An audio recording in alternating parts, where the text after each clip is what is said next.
Alors dans cette vidéo, on va essayer de justifier la caractérisation des isométries qu'on a ici.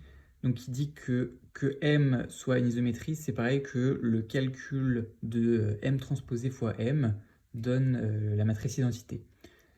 Donc à première vue, ça paraît pas du tout évident le lien entre une isométrie. Donc je rappelle, une isométrie, c'est que ça ne change pas la norme. Donc quel que soit V, vecteur de Rn, la norme de MV c'est pareil que la norme de V. Donc M n'a pas changé la norme de V, M ne change pas les normes des vecteurs.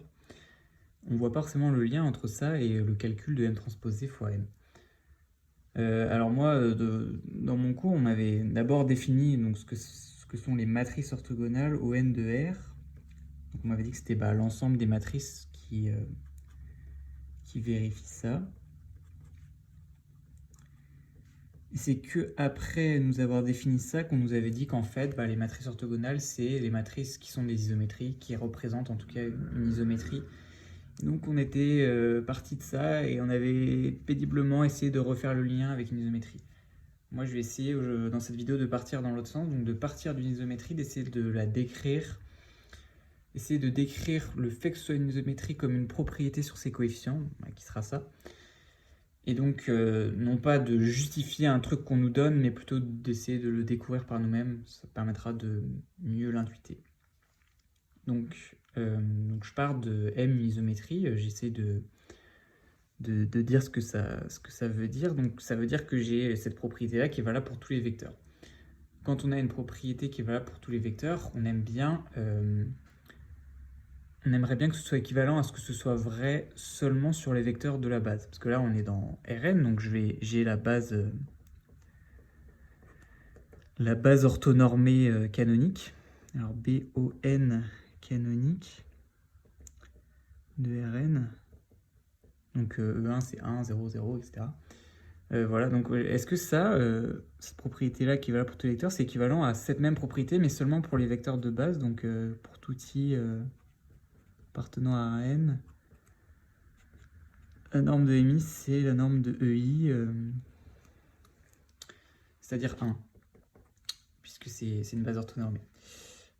Alors ça, on va voir que malheureusement, c'est pas du tout vrai. Pour ça, je vais donner un exemple visuel dans R carré. Alors, je vais représenter ma matrice par juste l'effet qu'elle a sur les vecteurs de base, puisque de toute façon, ça suffit pour décrire une matrice, et puis ça permet de assez facilement représenter ce qu'elle fait. Ça suffit à peu près pour imaginer ce qu'elle fait. Donc, je vais représenter E1, donc je suis dans le plan de la feuille, E1, le premier vecteur de la base en bleu, E2 comme ça. Puis je vais garder ces couleurs-là pour les représenter une fois que ma matrice M a travaillé dessus. Et donc la matrice que je vais considérer, c'est celle qui envoie E1 sur la diagonale. Donc ici j'ai ME1 en gardant la même norme. Et ME2, en fait, ça va être la même chose. Donc comment on l'écrit cette transformation-là du coup, c'est en première colonne, j'ai ME1. ME1, c'est un vecteur de vect de 1, 1. Donc j'ai même coordonnées en abscisse et en ordonnée. Et il faut que sa norme fasse 1. Donc si on réfléchit un peu, ça fait 1 sur racine de 2, 1 sur racine de 2. Si je calcule la norme de ce vecteur-là, ça fait bien 1 avec Pythagore. Et ME2, c'est pareil. Ça, c'est bien un vecteur de norme 1 qui est sur la diagonale, donc c'est ME1. Voilà. Donc je l'ai construit de manière à ce que ça vérifie bien la propriété de conserver la norme de tous les vecteurs de base. Est-ce que ça va conserver la norme de tous les vecteurs pour autant? Pas du tout, parce que si vous voyez, si on prend donc la somme, je considère E1 plus E2, donc c'est-à-dire le vecteur 1, 1. Ça va donc faire ME1 plus ME2. Et vous voyez, ME1 plus ME2, c'est ce vecteur-là, qui du coup est 2 fois plus long que... Alors pas exactement 2 fois plus long en l'occurrence, mais il est clairement plus long que ce qu'il était au début. Donc, on n'a pas conservé sa norme là. Vous voyez, si on prend un... Et en fait, pourquoi on n'a pas conservé sa norme? Bah, c'est parce qu'il y avait initialement un angle de pi sur 2 entre mes vecteurs de base E1 et E2. Cet angle-là, on l'a complètement réduit à 0. Donc, dans ce processus-là, il y a des vecteurs qui se font soit allonger plus, soit si on avait pris un vecteur qui était orthogonal à la diagonale sur laquelle j'écrase tous mes vecteurs, c'est-à-dire moins 20, 1, bah ça, c'est l'image de moins 1, ça aurait fait 0. Donc il y a aussi des vecteurs qui vont se faire écraser. Donc en fait, dès que je change, je m'aperçois là, avec cet exemple, que dès que je change l'angle entre mes vecteurs de base, eh ben, dans ce processus, il y a des vecteurs qui ne vont pas avoir leur norme conservée. Parce que vous voyez, si je m'amuse un peu là à représenter... donc initialement, je vais juste tourner un peu... Initialement, j'ai un angle droit entre E1 et E2. Et donc la somme, ça fait quelque chose comme ça. Je l'oriente comme ça pour qu'on puisse imaginer un peu plus... bah, si à la fin, j'ai conservé les normes de E1 et E2, mais je les ai mis par exemple avec un angle de pi. Et bah du coup, la somme qui était ici, là, elle se retrouve là. Elle se retrouve au vecteur nul. Donc on a complètement changé sa norme. A l'inverse, si je les mets comme ça, au même endroit, bah là c'est ce qu'on a observé tout à l'heure. La somme, elle part carrément plus haut que ce qu'elle était au début. Et en fait, voilà, donc dès qu'on va changer l'angle entre les deux, la somme, elle va plus conserver sa norme. Donc là, ce dont on s'aperçoit, c'est que M conserve les normes. Bah, ça implique que M conserve les angles. Parce que si M conserve pas l'angle entre deux vecteurs, et bah à ce moment-là, la somme de ces deux vecteurs va pas avoir sa norme conservée. Donc on se rend compte de ça. Donc là, on est en train de dire que cette propriété-là, ça suffisait pas pour caractériser une isométrie. Notre nouvelle conjecture, ça va être M est une isométrie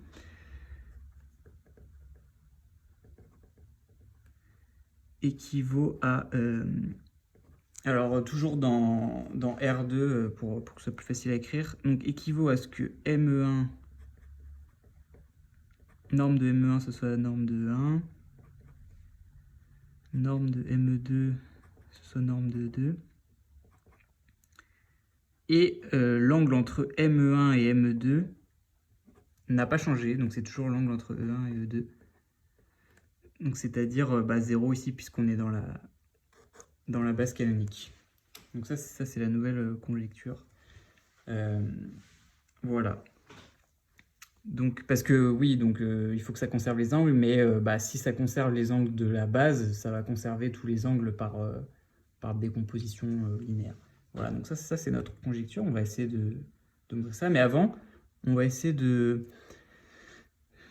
Donc ça c'est égal à 1, ça c'est égal à 1. On va essayer de synthétiser toutes ces équations-là de façon plus compacte. Puisque on va faire ça en se rendant compte que qu'est-ce que c'est que la matrice mt fois m?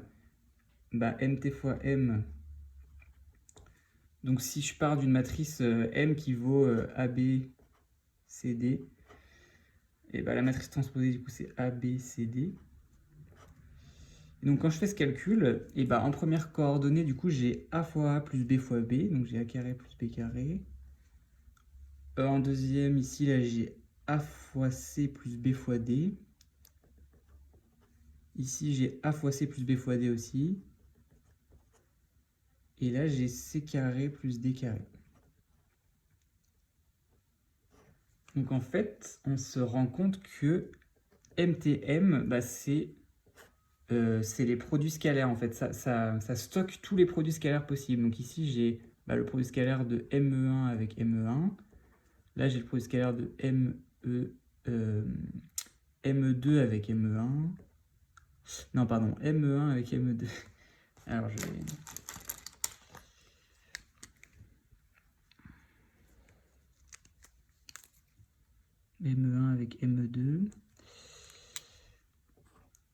toute façon, c'est pareil, puis par symétrie du produit scalaire. Donc, et ici, par contre, j'ai ME2, ME1. Donc ça me fait bien une matrice symétrique. Et là, j'ai ME2, ME2. Voilà, donc ça, c'est un point clé, c'est se rendre compte que MTM, ça stocke tous les produits scalaires. Et nous, ce qu'on voulait, donc, c'est des propriétés justement sur le produit scalaire. Parce que cette propriété-là, norme de ME1, la norme, ça vient d'un produit scalaire. Donc cette propriété-là, je peux la réécrire comme le produit scalaire de ME1 avec ME1. On veut que ça fasse du coup 1. Donc notre conjecture maintenant, c'est M est une isométrie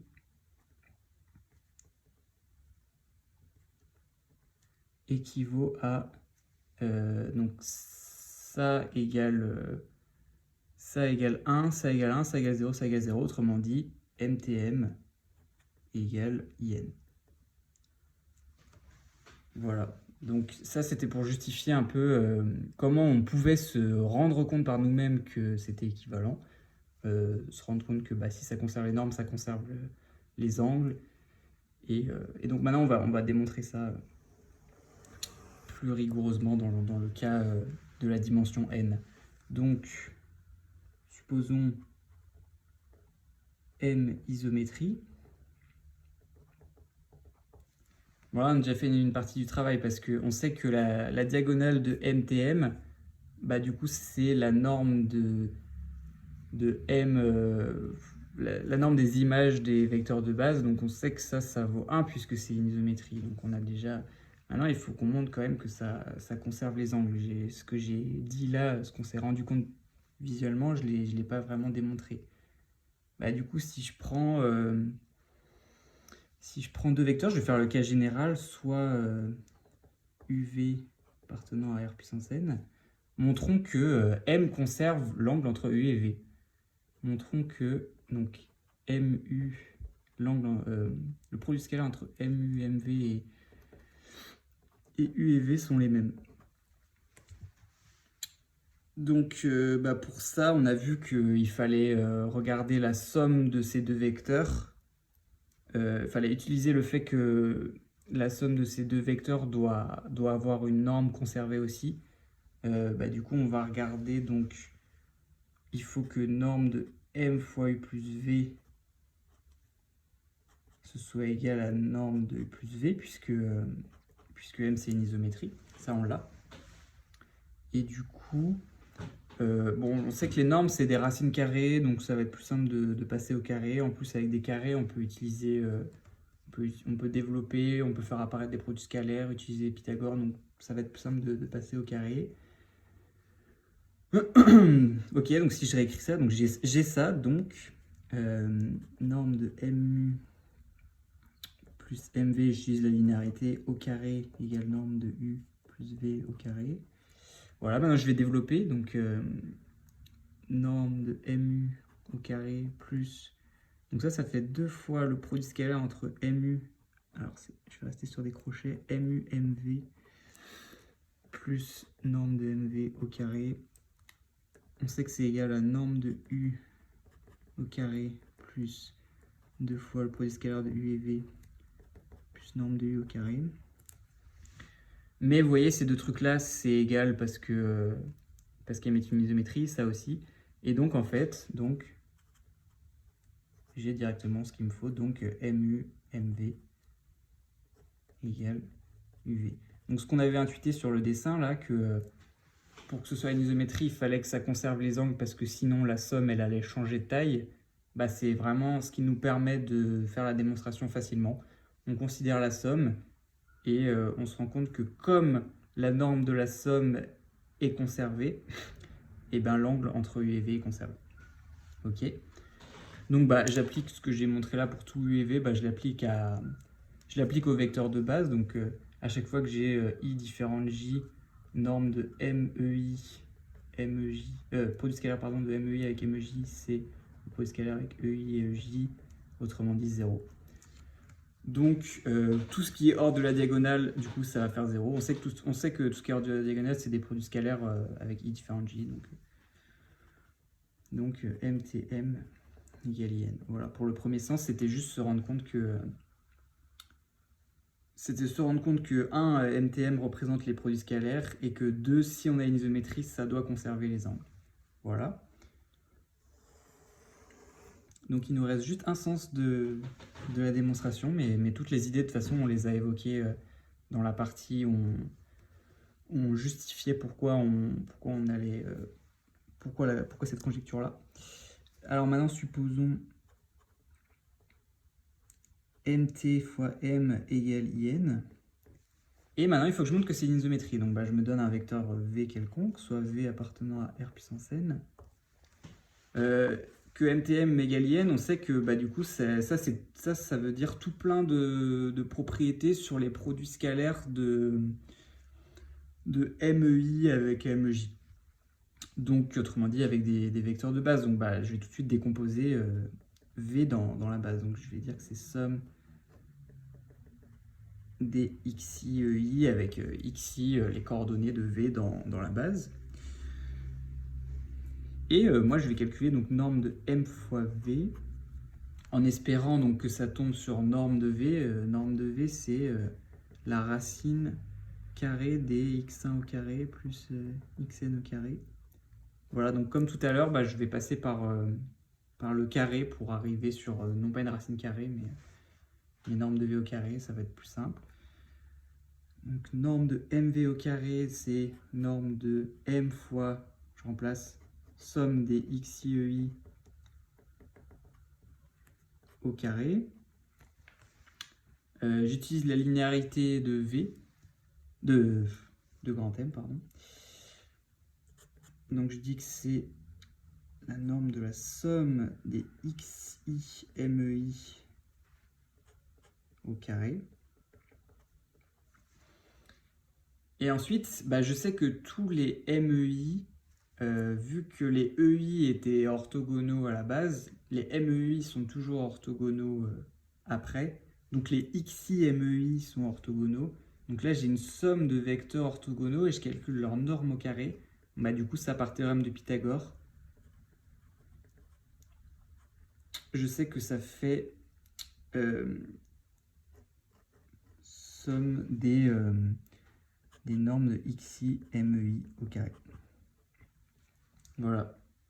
Donc ça, j'aurais pas pu le faire. J'aurais pas pu...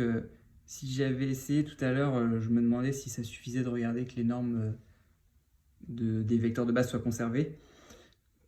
Du coup, si j'avais essayé de démontrer sans supposer en plus que les angles sont conservés, je me serais arrêté là à la démonstration, j'aurais été coincé. Là, j'ai une égalité grâce au fait que les angles des images des vecteurs de base ne changent pas. Et ça, ensuite, je dis que c'est somme des xi fois norme, donc j'utilise juste la xi au carré, j'utilise juste l'homogénéité, MEI au carré. On sait que c'est... là, on utilise du coup... Avant, pour cette égalité-là, on utilisait toutes les relations qui sont en dehors de la diagonale, qui nous disent que tous ces vecteurs-là sont orthogonaux. Maintenant, on utilise toutes les relations qui sont sur la diagonale, autrement dit que tout ça, ça fait tout le temps 1. Donc j'arrive à somme des xi au carré. Et ça, c'est norme de v au carré. Voilà. Donc il y a vraiment... les points clés de cette démonstration, c'est vraiment se rendre compte que pour conserver les normes, il faut que je conserve les angles, parce que sinon la somme, elle va pas avoir sa norme conservée. Ça, pour moi, c'est vraiment le point clé. Deuxième point clé, c'est réaliser que la matrice transposée fois m, ça stocke tout simplement tous les produits scalaires possibles. Et une fois qu'on a compris ces deux trucs-là, l'équivalence entre je conserve la norme et tous mes produits scalaires entre deux vecteurs différents doivent valoir 0 et entre deux vecteurs identiques doivent valoir 1. Autrement dit, MTM égale IN, ça se comprend bien. Voilà, donc j'espère que cette vidéo vous aura permis de mieux comprendre cette formule un peu mystérieuse, MTM égale IN, et le lien qu'il y a avec l'isométrie.